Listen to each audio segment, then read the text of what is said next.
बिस्मिल्लाहिर्रहमानिर्रहीम। हम लोग फाइगोसाइटोसिस पर आते हैं। हम न्यूट्रोफिल्स और मैक्रोफेजेस की बात करें तो उनमें फाइगोसाइटोसिस कैसे होती है। तो पहले देख लिया है कि सबसे पहले जो है ना न्यूट्रोफिल और मैक्रोफेजेस जो है ना वो पार्टिकल का रिकग्नाइज करते हैं कि उसकी रिकग्नाइजेशन होती है, उसके बाद इनगल्फमेंट होती है, फिर उसमें तीसरे में जो है ना उसकी डिग्रेडेशन होती है। तो मैनोज रिसेप्टर हम लोग ने ये सारे वाले ये पढ़ लिए हैं, ठीक है। अब आते हैं इंटरसेलुलर डिस्ट्रक्शन ऑफ माइक्रोज और डेब्रिस में क्या होता है कि एक तो रिएक्टिव ऑक्सीजन स्पीशीज होती हैं। अब देखो जब इसमें इनगल्फमेंट हो गई है तो इनगल्फमेंट के बाद जो है इसमें रिएक्टिव ऑक्सीजन स्पीशीज होती हैं, जिसे हम लोग रिएक्टिव ऑक्सीजन इंटरमीडिएट्स भी बोलते हैं। उसके बाद रिएक्टिव ऑक्सीजन नाइट्रोजन स्पीशीज होती है, नाइट्रिक ऑक्साइड होता है और लाइसोसोमल एंजाइम्स होते हैं। ये अलग अलग इनका रोल होता है, ठीक।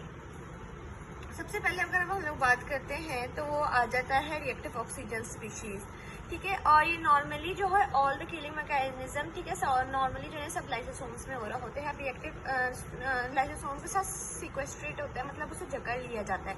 रिएक्टिव ऑक्सीजन स्पीशीज की बात करें तो ये इसमें है कि रिएक्टिव ऑक्सीजन स्पीशीज में सबसे पहले जो है ना वो पहले एक्टिवेशन होती है मल्टी कॉम्पोनेंट एंजाइम की, जैसे हम लोग फैगोसाइट ऑक्सीडेज बोल रहे होते हैं, ठीक है। अब न्यूट्रोफिल्स में अगर देखा जाए तो न्यूट्रोफिल्स में जो ऑक्सीडेशन रिएक्शन है ना, ठीक है, इसे जो हम लोग NADPH ऑक्सीडेज भी बोल रहे होते हैं, ये फैगोसाइट ऑक्सीडेज NADPH ऑक्सीडेज भी बोल रहे होते हैं। और इसमें जो ये जो फैगोसाइट ऑक्सीडेज है इसका जो ये रिएक्शन है ना ऑक्सीडेशन का रिएक्शन, ये फैगोसाइटोसिस से लिंक है और इसे हम लोग रेस्पिरेटरी बर्स्ट कहते हैं, ठीक है। जो ऑक्सीडेटिव रिएक्शन है ये फैगोसाइटोसिस से लिंक है, ठीक है। सारे रिएक्शन को हम लोग रेस्पिरेटरी बर्स्ट बोल रहे होते हैं। अब इन्हें कुछ में देखा जाए कि देखो अब ये रिएक्टिव ऑक्सीजन स्पीशीज की बात करें तो ये अभी फैगोसाइटिक जो है वैक्यूल है, ठीक है। अब जो भी फैगोसाइटिक वैक्यूल है इसमें क्या है, ये एंजाइम है जिसे हम लोग बोलते हैं साइटोप्लाज्मिक ऑक्सीडेज या ठीक है साइटोप्लाज्मिक ऑक्सीडेज। इसमें क्या होता है कि NADPH जो है वो NAD+ में जो है वो ऑक्सीडाइज होता है। जब ये ऑक्सीडाइज होता है जो अंदर ऑक्सीजन होता है ना O2,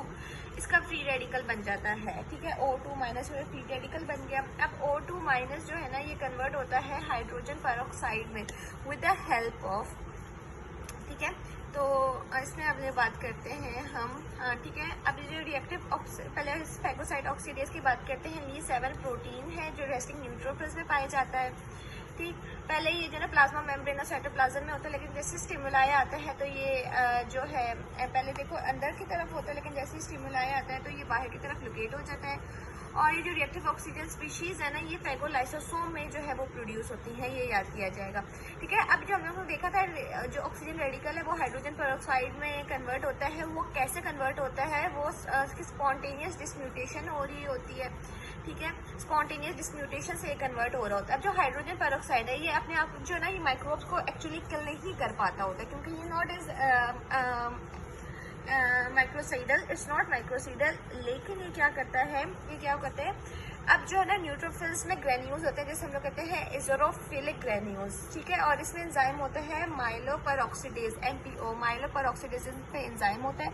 और इसमें ये जो है ना क्या करता है माइलोपेरोक्सीडेज with the help of halide, जैसे हम लोग क्लोराइड आयन कहते हैं हेलाइड, ये हाइड्रोजन पेरोक्साइड को हाइपोक्लोराइड आयन में कन्वर्ट कर देता है, ठीक है। हाइड्रोजन पेरोक्साइड को हाइपोक्लोराइड में ये कन्वर्ट कर देता है। और ये जो ना मोस्टली हाइपोक्लोराइड जो है ना ये इंग्रेडिएंट है हाउस होल्ड ब्लीच में, जो है ना ब्लीच में हम लोग हाइपोक्लोराइड अगर जो देखें तो उसमें ये हाइपोक्लोराइड में हाउस होल्ड में होता है। तो अब ये जो पूरा अब ये जो हाइपोक्लोराइड है ये क्या करता है, ये माइक्रोब को जो है ना हेलोजिनेशन से और ऑक्सीडेशन से डिस्ट्रॉय कर होता है। ये याद रखना जो हाइपोक्लोराइड है, ठीक है, ये हेलोजिनेशन से और ऑक्सीडेशन से जो है ना डिस्ट्रॉय कर रहा होता है। ऑक्सीडेशन होती है प्रोटीन और लिपिड्स की, जिसे हम लिपिड पेरोक्सीडेशन भी बोलते हैं।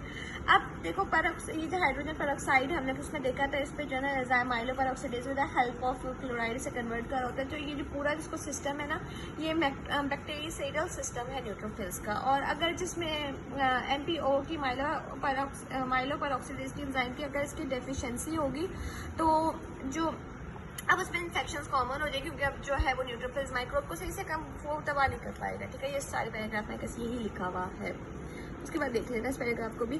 फिर आ जाता है ऑक्सीजन ड्राइव रेडिकल्स में बी रिलीज एक्स्ट्रा सेलुलरली, ठीक है। अब क्या होता है, अब जो ये जो रेडिकल्स बने हैं ये जो एक्स्ट्रा सेलुलरली भी जो है वो रिलीज हो जाते हैं ल्यूकोसाइट से, जैसे ही कोई माइक्रोब और ये डैमेज करवा रहे होते हैं, ठीक है। अब सीरम में ठीक है। सीरम में, टिश्यू फ्लूइड्स में और होस्ट सेल्स में जो ना एंटीऑक्सीडेंट मैकेनिज्म होता है। ठीक है। अब देखो कोई भी अब इसमें देखा है कि हम लोगों ने कि अब वो तो निकल जाएंगे उसमें से एंजाइम, और ये तो बाहर रिएक्टिव ऑक्सीजन स्पीशीज बाहर वाले जो है ना वो एनवायरनमेंट को डाइजेस्ट वगैरह कर देंगे। तो इसलिए जो प्रोडक्शन क्या होती है वो सीरम, टिश्यू फ्लूइड्स और होस्ट सेल्स एंटीऑक्सीडेंट मैकेनिज्म होता है। और इसमें सबसे पहले एंजाइम आता है, एंजाइम सुपर ऑक्साइड डिसम्यूटेज। ठीक है। अब हम लोग इसकी बात करते हैं सेफ्टी में। सेफ्टी में सबसे